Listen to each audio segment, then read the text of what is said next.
Hello students, welcome to LBS. Today we are going to start the new chapter of Standard 7. This is chapter number 7, Congruence of Triangles, and we will start this chapter with few topics. The first one is that what is congruent? What is called congruent? Congruent होता क्या है? So congruent objects are exact copies of one another. For example sheets of paper of the same letter pad. तो congruent objects ऐसे objects होते हैं जो एक दूसरे के एग्जैक्ट कॉपी होते हैं। जैसे हम किसी भी लेटर पेड के किसी भी पेपर की बात करें तो सारे के सारे पेपर का साइज़ एक जैसा होगा, सारी की सारी चीज़ें देखने में एक जैसे होंगे। फिर आप एग्जाम्पल ले लो 1 रुपीज़ के कॉइन का, तो मोस्टली जो भी 1 रुपीज़ के कॉइन होंगे एक जैसे होंगे। 2000 के नोट्स की बात कर लो तो 2000 के नोट्स अभी जितने भी चलते हैं वो सारे एक जैसे होंगे। So they are congruent objects. Next, congruence of plane figures. अब प्लेन फिगर में कॉन्ग्रुएंस क्या होता है? If one figure is superposed on another and if the figures cover each other completely then they are congruent. अगर किसी भी figure को अगर हम किसी दूसरे फिगर के ऊपर रखते हैं और दूसरा पहला फिगर सेकेंड फिगर को क्या करता है, पूरी तरह से कवर कर लेता है। मीन्स अगर आप ऊपर से देखोगे तो नीचे वाला का कोई भी पार्ट दिखाई देगा नहीं। So it is called the congruence of the plane figure. ना सी इसमें कोई भी जो फिगर है छोटे बड़े नहीं होने चाहिए, साइज में कैसे होने चाहिए, सेम होने चाहिए। Next one is that congruence among line segments. See है, if 2 line segments have the same length they are congruent. अगर हम कोई भी 2 लाइन सेगमेंट्स ड्रॉ करते हैं, सपोज हमने स्केल के हेल्प से 10 सेंटीमीटर लेंथ की 2 लाइन्स ड्रॉ कर दी, तो वो दोनों ही लाइन्स क्या होंगे, एक दूसरे को कॉन्ग्रुएंट हो जाएंगे। क्यों? क्योंकि दोनों की लेंथ क्या है, सेम है। Also if 2 line segments are congruent they have the same length. तो अगर उसका कन्वर्स भी ट्रू है, अगर किसी भी लाइन सेगमेंट की लेंथ सेम है तो वो कॉन्ग्रुएंट है, तो उसका कन्वर्स भी ट्रू होगा कि अगर कोई भी 2 लाइन सेगमेंट कॉन्ग्रुएंट है then their length will be also same, उनकी लेंथ भी क्या होगी, सेम होगी। Next one is that congruence of angles. If 2 angles have the same measure they are congruent. Also if 2 angles are congruent their measures are same. तो अगर किसी भी 2 angles का मेजर अगर इक्वल होता है, सेम होता है, so both angles will be congruent to each other. ये एक स्टेटमेंट है वो। अब उसका कन्वर्स स्टेटमेंट ले, मीन्स उसका उल्टा लेकर हम प्रूफ करें तो वो भी स्टेटमेंट क्या होगा, ट्रू होगा। क्यों? Because it is given here also if 2 triangle angles are congruent their measures are same. अगर कोई भी 2 एंगल्स कॉन्ग्रुएंट होते हैं तो उनका मेजर भी क्या होगा, सेम होगा। Next one is that congruent of triangles. 2 triangles are congruent if they are copies of each other and when superposed they cover each other exactly.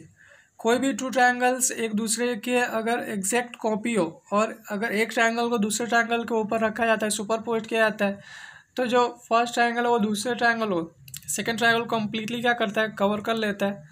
Means उसका कोई भी पार्ट, नीचे वाला पार्ट हमें दिखाई ना देता ऊपर से देखने पे। सो it is called the congruence of triangles. Okay, now you can see here 2 triangles are given, triangle ABC and triangle PQR. What is given here? Triangle ABC and triangle PQR have the same size and shape. आप देख सकते हो दोनों ही देखने में एक जैसे लग रहे हैं और सेम साइज के भी है। They are congruent so we would express this as. दोनों एक जैसे सेम साइज के सेम शेप के हैं, सो बोथ आर कॉन्ग्रुएंट। और हमें इसे राइट करना, एक्सप्रेस करना हो तो किस तरह से राइट करेंगे, हम इस तरह से राइट करेंगे एंड रीड करेंगे इसे। Triangle A B C is congruent to triangle P Q R, this is called congruent to. Okay, in the above case A is corresponding to P, B is corresponding to Q and C correspond to R. Means इसके corresponding value P की equal है, B की corresponding Q की value equal है और C के corresponding R की value equal है। मीन्स ये दोनों इक्वल होंगे, BQ इक्वल होगा एंड A के corresponding P इक्वल होगा। And we may write this as ABC is congruent to PQR, हम इस तरह से राइट कर देते हैं।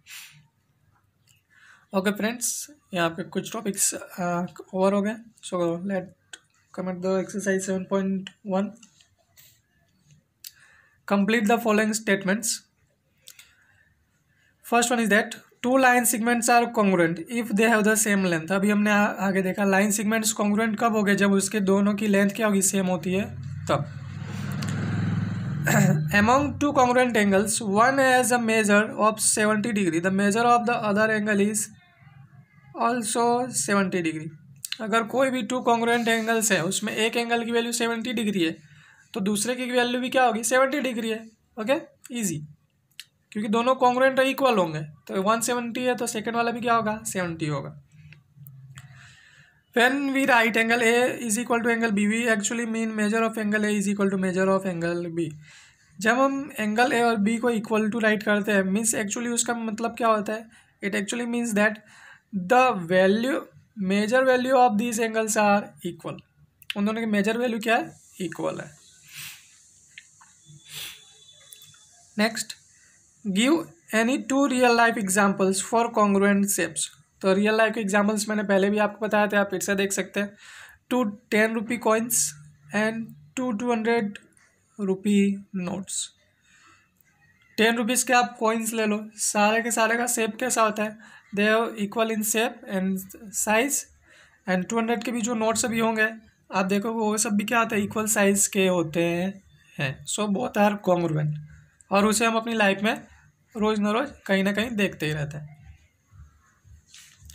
Now next, question number 3. See here. If triangle ABC and triangle FED under the correspondence ABC correspond to ABD, write all the corresponding congruent parts of the triangles. तो ABC के correspond में FED है, तो ये दोनों parts क्या हो जाएंगे, congruent हो जाएंगे। अब इसके congruent parts को मीन्स एंगल्स और साइड्स की वैल्यू का हमें इक्वल कौन कौन से किसके इक्वल है वो बताना है।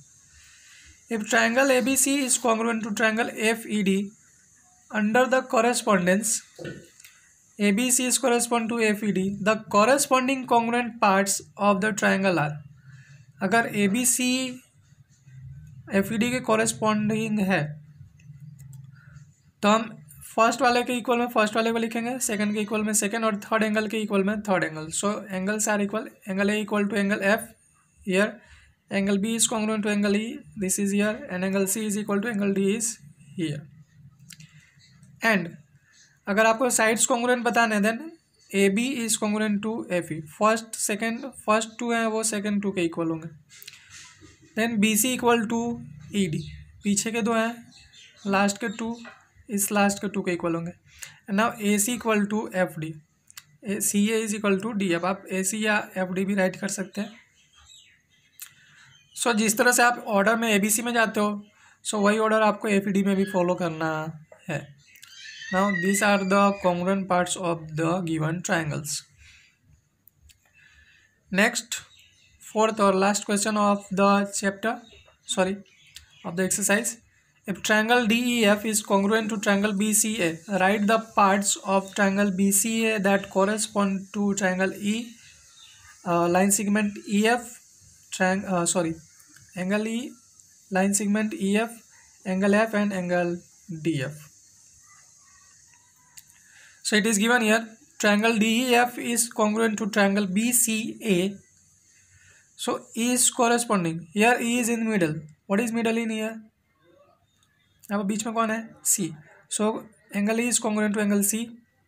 Next EF, EF is the last two letters, here last two letters is CA. So EF is congruent to CA. Angle F is the last letter, here last letter is A. So angle F is congruent to angle A. And at last DF. What is DF? First and third letter. यहाँ पर first और third letter कौन सा है, BA. So DF is congruent to BA. So friends, your exercise is complete here as well as your video is complete here. Thank you for watching this.